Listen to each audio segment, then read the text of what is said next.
New users can easily enroll their proximity card for single sign-on.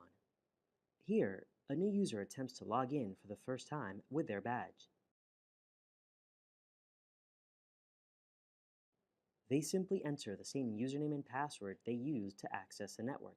And that's it. Their badge is now enrolled. In the future, when they want to access a workstation, they won't always need a username and password.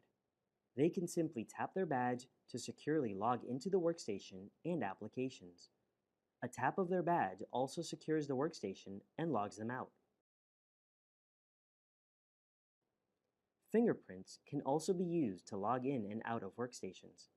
The user simply selects the finger or fingers to enroll, scan, and that's it.